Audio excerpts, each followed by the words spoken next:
मी आत्ता कुठेतरी एक सभा झाली म्हणे, मला आत्ता एक रिपोर्ट आला की नरेंद्र मोदींच्या सभेमध्ये म्हणे कोणी काळा शर्ट घालून आला तर त्याला बाहेर काढतायत.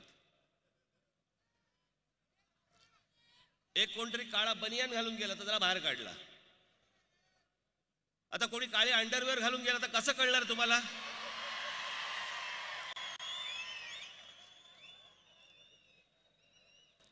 आमचा मोदी आमचे पंतप्रधान काळ्या रंगाला घाबरतो. ज्याला ज्याला जे मिळेल ते तो घालून येईल. बरं, निषेध करायचा आहे तर समूहाने येतील. एक माणूस येईल का काळा शर्ट घालून? याचं कारण बिथरलेत, घाबरलेत, पायाखालची जमीन सरकली आहे, बोलण्यासारखं उरलं काहीच नाही. जेवढं जेवढं म्हणून बोलून ठेवलं होतं तेवढं प्रत्यक्षात उतरवता आलं नाही, आणता आलं नाही. आणि आता तुमच्या समोर येऊन बोलायचं काय समजत नाही.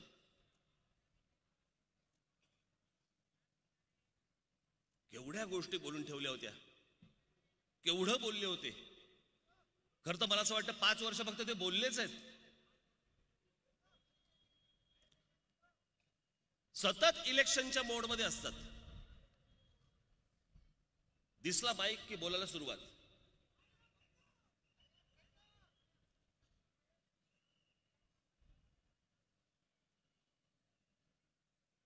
आता नांदेडला येऊन गेले. आता या सगळ्या भागामध्ये कुठेतरी 1-2 सभा त्यांच्या होत आहेत. पण माझ्या मराठवाड्यामधल्या शेतकऱ्याबद्दल काही बोलले नाही. माझ्या मराठवाड्यातल्या तरुणाबद्दल काही बोलले नाही. आज माझ्या मराठवाड्यामधला आज शेतकरी आत्ता माझ्याकडे आत्ता रिपोर्ट आलाय, जानेवारी ते मला असं वाटतं ह्या मार्च पर्यंत, जानेवारी ते मार्च पर्यंत एका जिल्ह्यात, मी नाव विसरलं तसं, एका जिल्ह्यामध्ये 300 शेतकऱ्यांनी आत्महत्या केल्या. नरेंद्र मोदींचं सरकार या देशामध्ये आल्यापासून, भारतीय जनता पक्षाचं सरकार या महाराष्ट्रामध्ये आल्यापासून, या महाराष्ट्रात, केवळ महाराष्ट्रामधला आकडा मी तुम्हाला सांगतोय, केवळ महाराष्ट्रामध्ये 14,000 शेतकऱ्यांनी आत्महत्या केल्या. 14,000. आमचा शेतकरी बांधव गळफास लावून घेतोय. आमच्या ग्रामीण महाराष्ट्राचा तरुण आज गावं सोडून बाहेर जातोय. दुष्काळ पडलाय म्हणून गावागावातले तांडेच्या तांडे बाहेर पडतात आपल्या गुराढोरांसकट. हे अच्छे दिन, हे स्वप्न दाखवलं मोदी आम्हाला तुम्ही.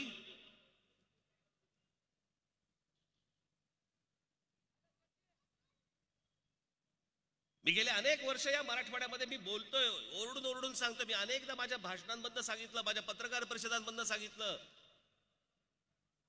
आज बाबांनो, मराठवाड्यामधली मी परिस्थिती तुम्हाला सांगतो. मी माझ्या ह्याच्या अगोदरच्याही भाषणांमध्ये सांगितलंय, मी तुम्हाला पुन्हा एकदा सांगतो की तुम्ही गाफील राहू नका. आज मराठवाड्यामधली परिस्थिती अशी आहे, जमिनीची परिस्थिती अशी आहे की या मराठवाड्यामध्ये 1000 ते 1200 फूट खोल खाली पाणी लागत नाहीये. हे माझं मत नाहीये, हा इस्रोचा रिपोर्ट आहे, हा नॅशनल जिओग्राफिकचा रिपोर्ट आहे. हे ज्या वेळेला तज्ञ ही लोक ज्यावेळेला सांगत असतात की एखादी परिस्थिती काय आहे, त्याच्यानंतरची आता जी होईल त्याच्यातलं पुढचं वाक्य इतकं गंभीर आहे. त्यांनी असं सांगितलंय की ही परिस्थिती अशी जर कायम राहिली तर पुढच्या साधारणपणे 50 ते 60 वर्षात मराठवाड्याचा वाळवंट होईल. तुम्हाला काहीही पिकवता येणार नाही, तुम्हाला काहीही करता येणार नाही.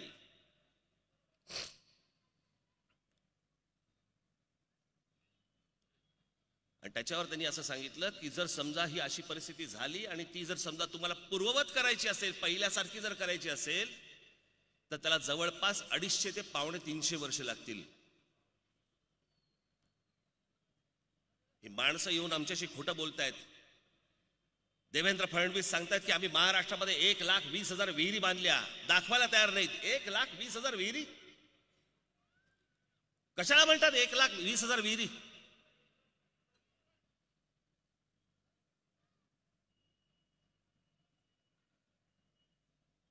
महाराष्ट्राने एवढं सगळं, या देशाने एवढं भरभरून दिल्यानंतर, एवढं भरभरून मतदान दिलं, एवढं तुमच्या हातामध्ये बहुमत दिलं, आणि तुम्ही या देशाची खोटं बोलत राहिलात.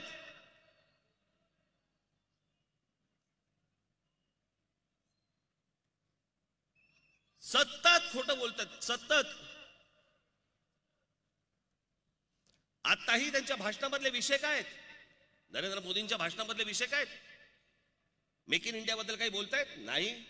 स्टार्टअप इंडियाबद्दल काय बोलतायत? नाही. गंगेच्या स्वच्छतेबद्दल काही बोलतायत? नाही. कुठचाही, जेवढ्या गोष्टी, योगाबद्दल काही बोलतायत? नाही. जेवढ्या गोष्टींवरती हजारो कोटी रुपये, तुमचे आमचे हजारो कोटी रुपये जाहिरातींवरती या माणसाने जेव्हा खर्च केले, त्यातली एकही योजना पूर्ण होत नाही. या देशातल्या तरुणांना रोजगार मिळत नाही. नोटबंदी झाल्यावरती जवळपास आज आकडा येतोय 4.5 ते 5 कोटी लोकांचे रोजगार गेले. 4.5 ते 5 कोटी कशाला म्हणतात हो?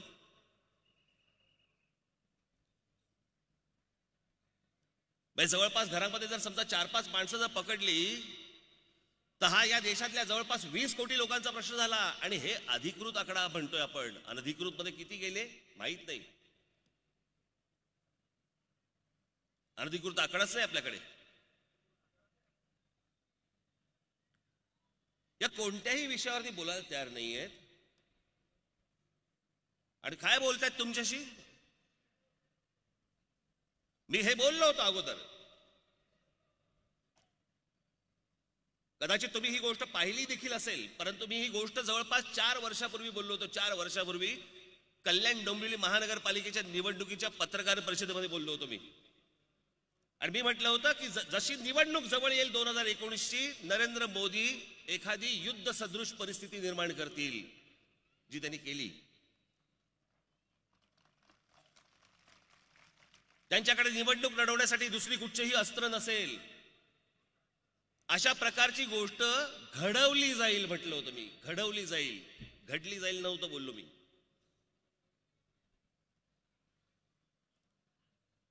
आमचे 40 जवान हकनाक गेले त्याच्यामध्ये.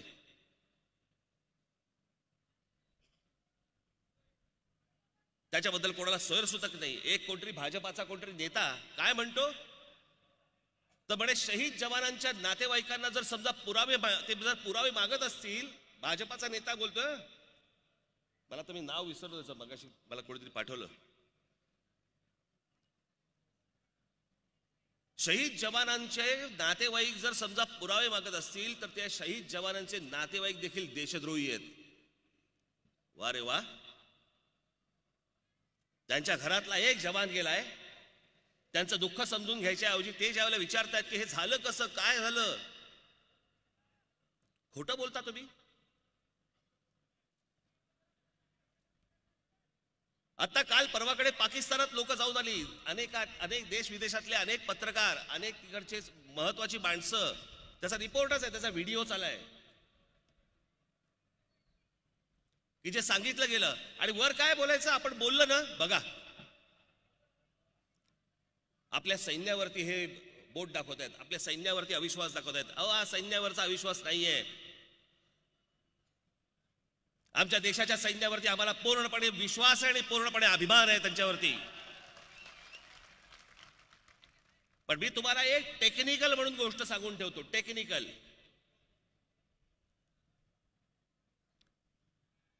ही जी सगळी विमानं असतात ना, ही सगळी विमानं, या विमानं सगळी प्रोग्रॅम्ड असतात. तो प्रोग्राम केलेला असतो की इथे या वेळेला इथे तुम्ही बॉम्ब टाकायचा आहे.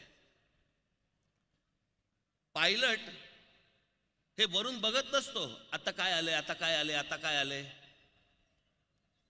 त्यांना तो रूट दिलेला असतो आणि त्या रूट प्रमाणे ज्या वेळेला त्यांचा तो काय पॉइंट असतो तो येतो, त्यावेळेला त्यांना बॉम्ब टाकावा लागतो. जर समजा आमच्या वैमानिकांना जर समजा चुकीची माहिती दिली गेली असेल की इथे बॉम्ब टाका, ते वैमानिकांची चूक नाहीये ही. ते त्यांचं काम बजावून आले. पण त्याच्यानंतर हे सकाळी झालं किती वाजता? हे सकाळी झालं 3-3:30 वाजता. आणि अमित शहा म्हणाले पहिल्यांदा झाल्या सकाळी म्हणाले 250 माणसं गेली. तुम्हाला कोणून कळलं?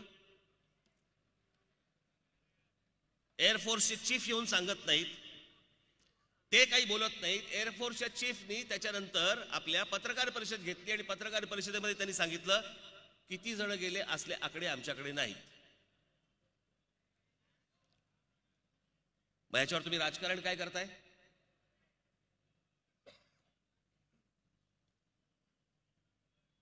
आज जो मदरसा पाडला गेला किंवा त्याच्यावरती बॉम्ब टाकला गेला म्हणून जे सांगितलं जातंय, तो मदरसा आजही तिथे आहे.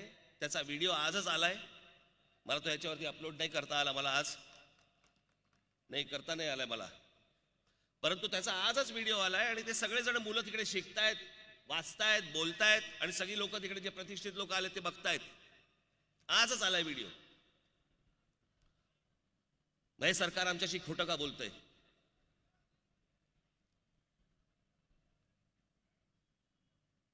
जर नरेंद्र मोदी विरोधी पक्षामध्ये असताना जर समजा अगोदरच्या पंतप्रधानांना विचारत होते की ही आरडीएक्स आलं कुठून, ही शस्त्र आली कुठून, तर मग जे आमचे 40 जवान मारले गेले, त्या मेले आमचे जे शहीद झाले त्या जवानांसाठी जे आरडीएक्स आलं ते नरेंद्र मोदींनी सांगावं कुठून आलं.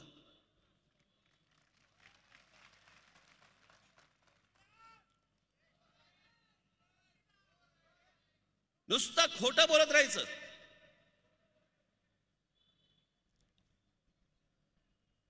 सत्य परिस्थिती तुमच्यासमोर आणायचीच नाही. आणि हे या गोष्टींचा वापर हे कशा प्रकारे करतायत, हे जे मी तुम्हाला आता दाखवणार आहे, ही गोष्ट हसण्यावारी नेऊ नका. ही अत्यंत गंभीर गोष्ट आहे. जे आमच्या जवान जीवाची बाजी लावून जी गोष्ट तिकडे सरहद्दीवरती करत असतात, त्या गोष्टीचा फायदा, त्या गोष्टीचा राजकीय उपयोग नरेंद्र मोदी स्वतः करून घेत आहेत. ते आदित्यनाथ तिकडे म्हणाले आपली सेना, आपली वायुसेना, आपलं पायदळ ही म्हणे मोदींची सेना आहे. मोदींची सेना हे काय प्रकारे वापरून घेतायत आमच्या जवानांना, आणि त्याच्यासाठी आता काय बोलतायत, यांच्याकडे बोलण्यासाठी काय उरलेलं नाही. म्हणून मी जे बोललो होतो ना 4 वर्षापूर्वी बोललो होतो की हे सदृश एक युद्ध सदृश परिस्थिती निर्माण करून घेतील आणि त्याचा फायदा उठवण्याचा कसा प्रयत्न करतील. जरा ते मोदींचं भाषण लाव रे. जवानांच्या नावावरती मतं मागतानाच. मैं आपसे कहना चाहता हूं मेरे देश के फर्स्ट टाइम वोटर को, आप भी संकल्प कीजिए कि पहला वोट आपका, ऐका जरा, जो आपके जीवन की ऐतिहासिक घड़ी है, आपके जीवन पर याद रहेगा कि पहला वोट कब डाला, कहां डाला, कौन सा चुनाव था, किसको डाला, ये जीवन भर याद रहने वाला है. हर किसी को पहली घटना याद रहती है. मैं जरा कहना चाहता हूं मेरे फर्स्ट टाइम वोटरों को, क्या आपका पहला वोट पाकिस्तान के बालाकोट में एयर स्ट्राइक करने वाले वीर जवानों के नाम समर्पित हो सकता है क्या? मैं मेरे फर्स्ट टाइम वोटर से कहना चाहता हूं कि आपका पहला वोट पुलवामा में जो वीर शहीद हुए, उन वीर शहीदों के नाम आपका वोट समर्पित हो सकता है क्या?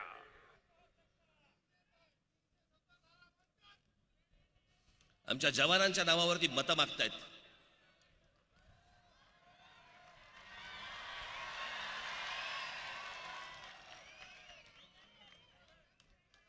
जे या देशाला स्वप्न दाखवलं त्या स्वप्नांवरती मतं का नाही मागत आहात? आमच्या शहीद झालेल्या जवानांच्या नावावरती आता मतं का मागतात? नरेंद्र मोदी याची उत्तर द्यायची होतं मला.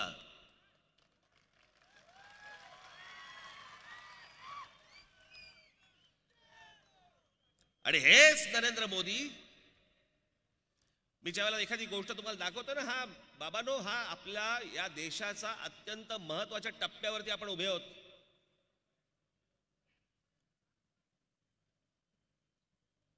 हा विषय हसी मजाकचा राहिलेला नाहीये. ही दोन माणसं ज्या प्रकारची या देशामध्ये गळचेपी करतायत ना, ही गोष्ट तुम्ही गांभीर्याने घेणं गरजेचं आहे, गांभीर्याने पाहणं गरजेचं आहे.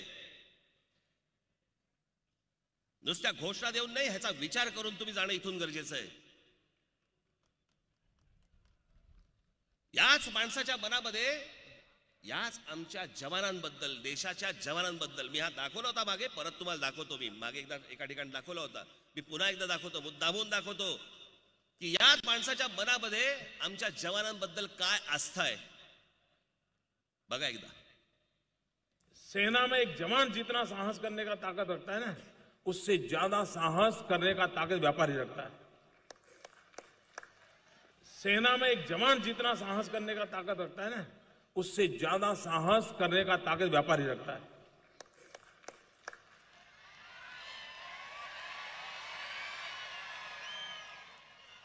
आमच्या जवानापेक्षा व्यापाराची साहस जास्ती असतं म्हणतात ते.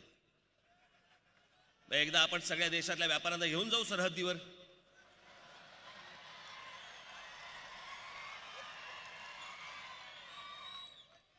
सगळे आपले अनिल अंबानी, बिमल अंबानीला घेऊन जाऊ. चला अनिल अंबानी, उचला ती शस्त्र, घ्या हातामध्ये. मनात काय बघा.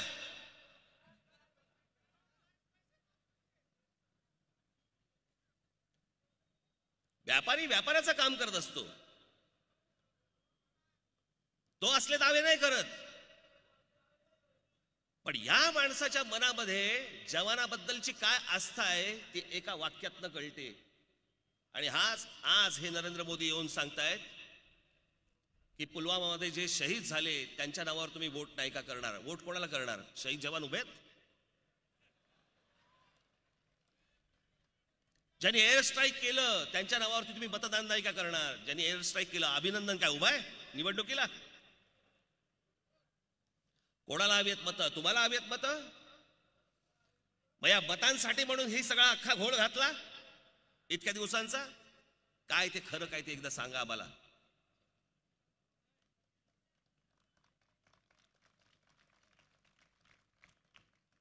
अहो, या माणसाच्या हातामध्ये देशातनं बहुमत दिलं.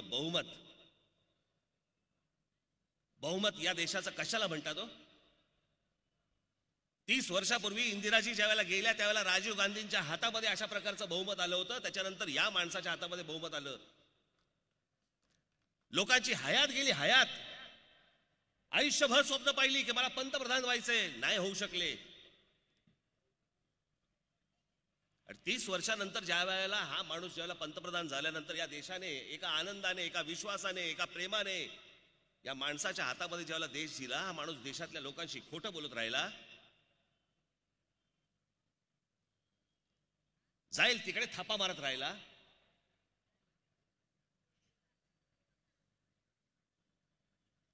इतर मूलभूत प्रश्नांवरती कुठच्याही गोष्टींवरती हा माणूस बोलायला तयार नाही. एके दिवशी अचानक एक झटका आला, नोटा बंद करून टाकल्या.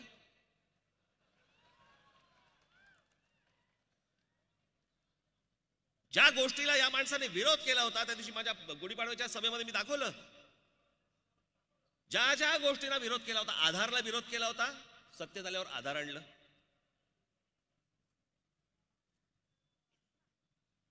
एफडीआय ला विरोध केला होता, फॉरेन डायरेक्ट इन्व्हेस्टमेंट, परदेशातनं जे आपली इन्व्हेस्टमेंट जी येते त्याला पहिल्यांदा विरोध केला होता. जेव्हा ती काँग्रेस आणत होती त्यावेळेला त्याच्यामध्ये 49% ठरलं होतं की त्यांची इन्व्हेस्टमेंट येणार 49%. तेव्हा यांनी विरोध केला, नरेंद्र मोदींनी विरोध केला. आणि जेव्हा सत्तेमध्ये आले त्यावेळेला त्या 49%चे 100% केले की तुम्ही 100% येऊ शकता, इथे काय गरज नाही इथल्या लोकांची. मला लोक विचारतात की राज ठाकरे पहिल्यांदा नरेंद्र मोदींबद्दल भरभरून बोलायचे, आता त्यांच्यावरती टीका करतात. मी 4.5 वर्षापूर्वीच टीका करायला सुरुवात केली, कारण 4.5 वर्षापूर्वीच कळला माणूस तो नाहीच जो मला दाखवला गेला होता. आणि तो आता दिसतोय तो माणूस वेगळाच आहे.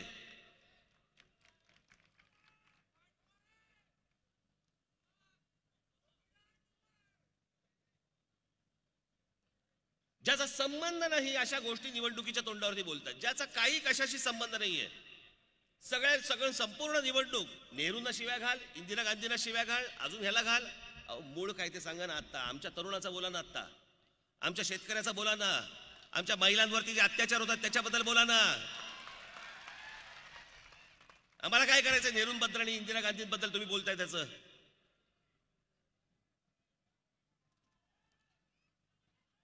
बरं, कॉपी सगळे त्यांचीच करणार. मैं तुम्हाला सांगतो गब्बत म्हणून, हे जे त्यांनी आणलं ना नवीन प्रधान सेवक, मैं प्रधानमंत्री नहीं हूं, मैं प्रधान सेवक हूं, हे वाक्य देखील पंडित जवाहरलाल नेहरूंचे. पंडित जवाहरलाल नेहरूंची जी स्मृती भवन जे आहे दिल्लीमध्ये, तिथे एक मोठा पाटी आहे आणि त्या पाटीवरती लिहिलंय पंडित जवाहरलाल नेहरूंचं वाक्य, की फक्त त्यांनी एक वेगळा शब्द वापरलाय. आणि पंडित जवाहरलाल नेहरूंचं वाक्य असं आहे, ये देश की जनता मुझे प्रधानमंत्री कह के ना पुकारे, इस देश की जनता मुझे प्रथम सेवक करके बुलाए. ते प्रथम सेवक यांनी प्रधान सेवक केलं. आणि तुमच्या आमच्या आयुष्याशी काही कशाशी संबंध नसलेले विषय काहीतरी बोलून काढायचे. मध्यंतरी एका कुठच्या तरी दाक्षिणात्य देशामध्ये, आंध्र प्रदेशमध्ये का तामिळनाडूमध्ये कुठेतरी भाषण करताना, बरं त्यांना समोरच्यांना हिंदी समजत नाही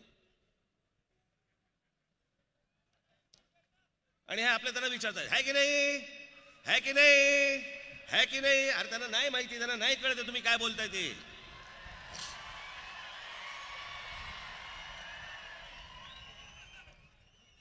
कसला विषय काढायचा? मग काही कुठूनही जायचं, असं इकडे तिकडून फिरायचं आणि नेहरूंवर यायचं. मला कोणाची बाजू घेऊन इथे बोलायची गरज नाहीये, मला कोणाची भलामण करायची नाहीये. आपण काय हे काय बोलतायत, मूळ विषय सोडून तुम्ही काय बोलताय, तुम्ही काय कसले संदर्भ देताय, काय विषय काढावा? तर म्हणे भगतसिंग, आमचे शहीद भगतसिंग ज्या वेळेला म्हणे जेलमध्ये होते त्यावेळेला म्हणे कांग्रेस परिवार का कोई आदमी उनको मिलने के लिए गया, क्यों नहीं गया, क्यों नहीं गया? दाखव रे त्यांना. आप मुझे बताइए, देश के लिए मर मिटने वाले, आजादी के जंग के अंदर जान खपाने वाले वीर शहीद भगत सिंह जब जेल में थे, मुकदमा चल रहा था, क्या कोई कांग्रेसी परिवार का व्यक्ति शहीद वीर भगत सिंह को मिलने गया था? मिलने गया था?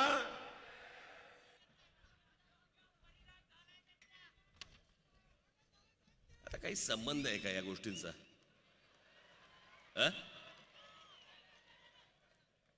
माझ्या माता भगिनी इकडे आलेल्या असतात, माझे तरुण इकडे आलेले असतात, माझे तरुणी इथे आलेले असतात, माझे शेतकरी बांधव इथे आलेले असतात. हा काही प्रश्न आहे का निवडणुकीचा? आता विचारलाच आहे ना, तर मी याचं उत्तर देतो.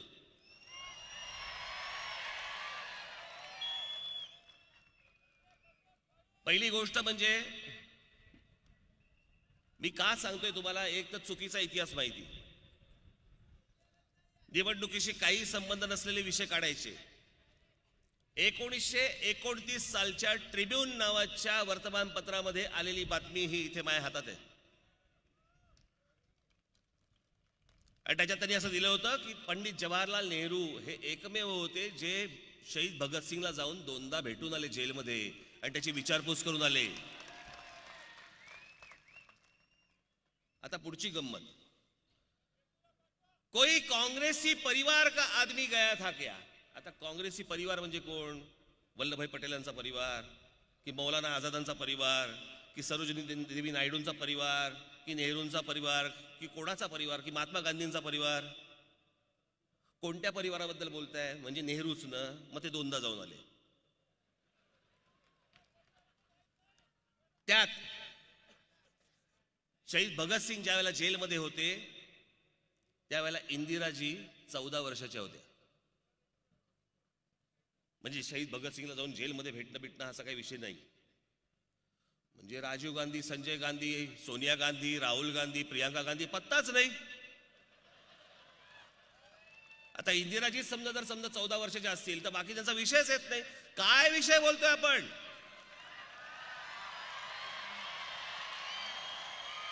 काही संबंध आहे का या देशाशी? याचा आत्ताच्या निवडणुकीशी काही संबंध आहे का या गोष्टींचा? काहीही संबंध नसताना तुमच्या समोर येऊन आणि भलतेच विषय मांडायचे.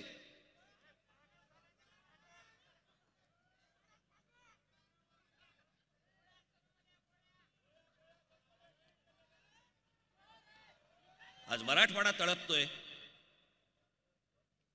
शेतकऱ्यांचे हाल सुरू आहेत, आमच्या तरुणांच्या हाताला काम मिळत नाहीये. मी या महाराष्ट्राबद्दल जेव्हा बाहेर फिरत असतो, जेव्हा बघत असतो, आणि मी अनेकदा तुम्हाला सांगितलंय की आज महाराष्ट्रामधली जी शहरं आहेत, या शहरांमध्ये मुंबईमध्ये असेल, पुण्यामध्ये असेल, ठाण्यामध्ये असेल, नाशिकमध्ये असेल, या शहरांमध्ये कंपन्या उभ्या राहत आहेत, नोकऱ्या उपलब्ध होत आहेत, तुमच्यापर्यंत पोहोचवलं जात नाहीये, तुमच्यापर्यंत कळवलं जात नाहीये. आणि आमचा महाराष्ट्रामधला तरुण हातावर हात ठेवून बसलाय आणि बाहेरच्या राज्यामधली माणसं येत आहेत आणि तुमची नोकऱ्या, तुमची कामं घेऊन जात आहेत. हेही सरकारला करता येत नाही. या देशामध्ये कोण कोण लोक आली त्यांचे आकडे लपवले जात आहेत, प्रत्येक गोष्टीचे आकडे लपवले जात आहेत. सगळ्या बाजूनी मुस्कटदाबी सुरू आहे. वर्तमानपत्र बंद करून टाकलेत, टेलिव्हिजन चॅनलचे मालक बंद करून टाकलेत, संपादक जर काय बोलायला लागला, पत्रकार काय बोलायला लागला, नोकरीवरून काढून टाकतायत. हे आपण जे बाबांनो, हे नरेंद्र मोदी आणि अमित शहा जे ज्या प्रकारे देशाला घेऊन चाललेत ना, ही रशियाची पद्धत आहे, रशियाची. हे जे आता तिकडे सगळं सुरू आहे ना, एक 7-8-10 लोकांच्या हातामध्ये फक्त देश आहे. सगळ्या देशातला सगळा व्यवसाय आणि सगळ्या गोष्टी हे 8-10 माणसं करणार. बाकी तुम्ही कोण? तुम्ही या सगळ्या लोकांचे गुलाम. तुम्हाला ह्याच्या पुढचं आयुष्य तुम्हाला नरेंद्र मोदी आणि अमित शहाचे गुलाम म्हणून राहायचंय का?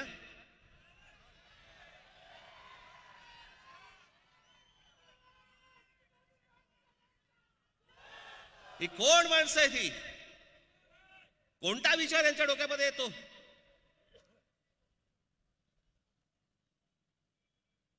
मी परवाच्या सभेमध्ये म्हटलं ना की हा सगळा जो विचार आहे ना, हे मन की बात रेडिओवरती बोलणं, हे आलं कुठून? हे दर आठवड्याला ॲडॉल्फ हिटलर बोलायचा, रेडिओवरती बोलायचा, हे तिथून आलं डोक्यात. आठवड्याला का महिन्याला काहीतरी.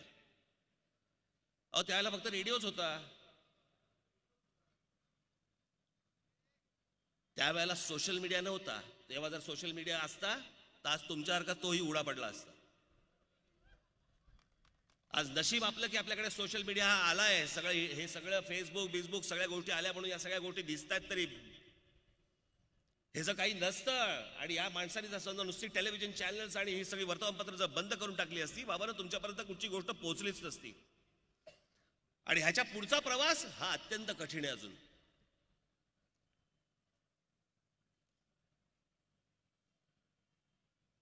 दुर्दैवाने, या देशाच्या दुर्दैवाने ही जर माणसं निवडून आली ना, जीवन हराम करून टाकतील. तुमचं जीणं हराम करून टाकतील.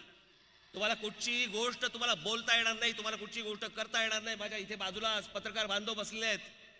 आयुष्यात त्यांना काहीच करता येणार नाही. सगळ्या बाजूने बंद करून टाकतील तुम्हाला. आणि वाटचाल त्याच दिशेने सुरू आहे.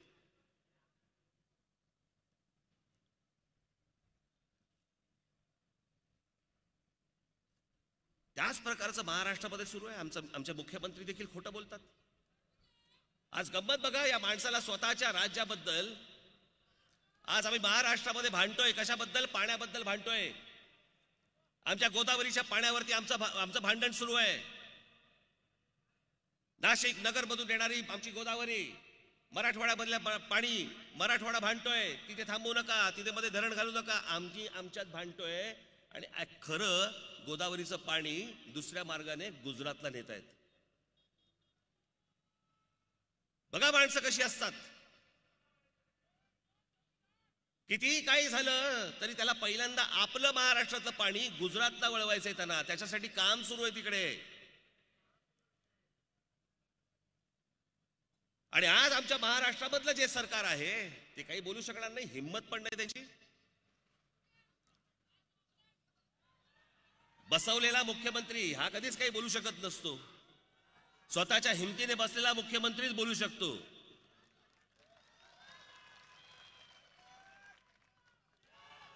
आणि ही सगळी माणसं आज गुजरातला पाणी जातंय, परंतु आमचे देवेंद्र फडणवीस याच्यावरती चकार शब्द बोलायला तयार नाहीत. त्याच्यावरती योजना सगळ्या सुरू आहेत, काम सुरू आहे, काही होत नाही त्याच्यामधनं. नाशिकवरून तिकडनं वळवलं जाते पाणी. आणि आम्ही काय करतोय, आम्ही म्हणतो की नाशिकला नको, नगरला नको पाणी, आम्हाला मराठवाड्याला द्या. नाशिक नगरचे लोक म्हणतात नाही नाही मराठवाड्याला नाही, पहिला आम्हाला द्या. अहो तुम्हाला कुठचं पाणी, ते चाललंय ना गुजरातमध्ये. आणि आम्ही भकास दुष्काळग्रस्त. आज महाराष्ट्रामध्ये 24,000 गावं ही दुष्काळग्रस्त म्हणून जाहीर केली आहेत. 24,000 गावं. मग पाण्यावरती काय काम केलं? अगोदरच्या सरकारला शिव्या दिल्या, अगोदरचं सरकार काही करत नाही असं भासवलं आणि समोर दाखवलं, म्हणून या लोकांनी, या देशातल्या लोकांनी तुमच्या हातामध्ये सत्ता दिली. आणि आज 24,000 गावं आज दुष्काळग्रस्त आहेत. 14,000 शेतकरी आमचे आत्महत्या करतायत. 151 तालुके आज दुष्काळग्रस्त म्हणून जाहीर केलेत. ही राज्याची परिस्थिती. महिलांवरचे अत्याचार थांबले नाहीत. आज कालच बीड मधला एक प्रकार समजला. बीड मध्ये काय चालू आहे तर महिलांची गर्भाशय काढून विकतायत. गर्भाशय काढून विकतायत की तिला हा रोग झालाय, तिला हा रोग झालाय असं सांगून सांगून एक मोठी टोळी पकडली आता. म्हणजे हे चालूच होतं. यांचं लक्ष काय, हा चौकीदार करतो काय?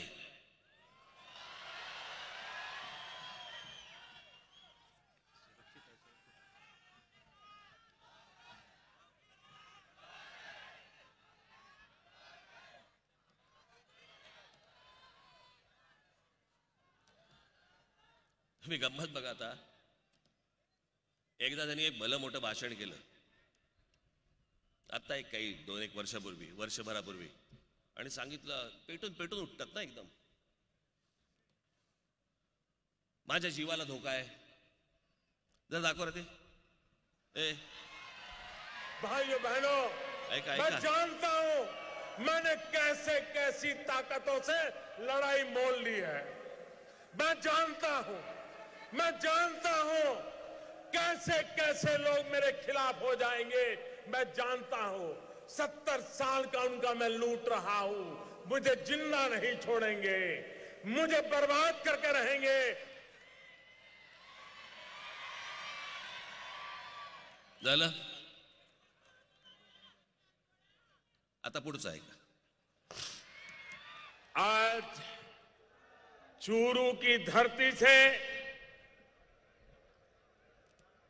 मैं देशवासियों को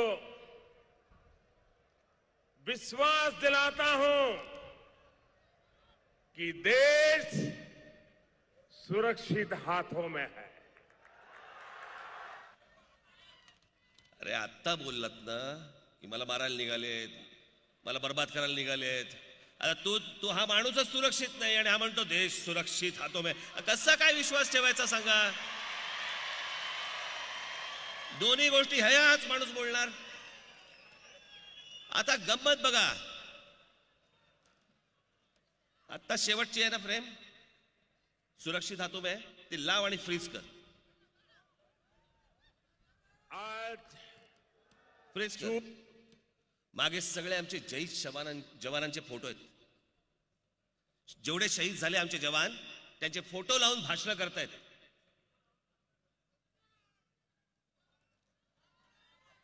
ह्याला लाजही वाटत नाहीत.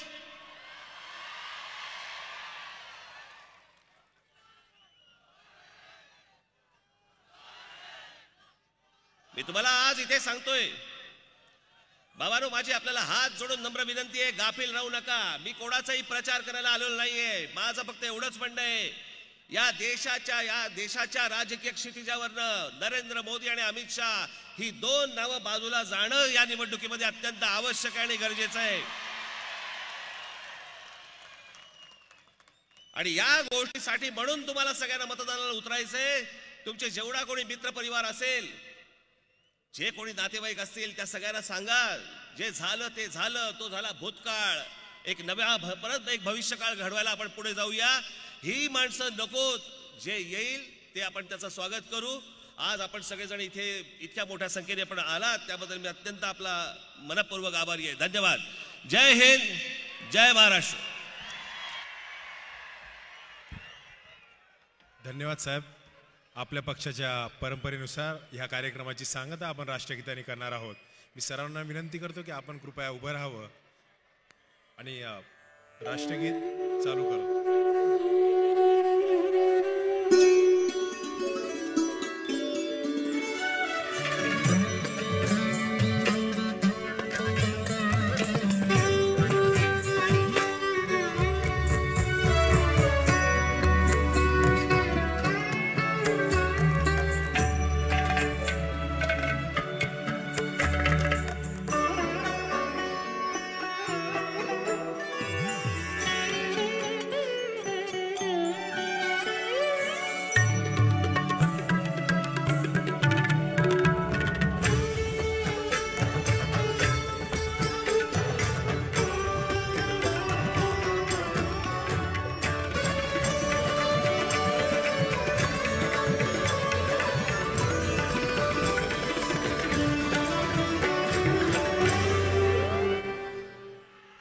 भारत माता की.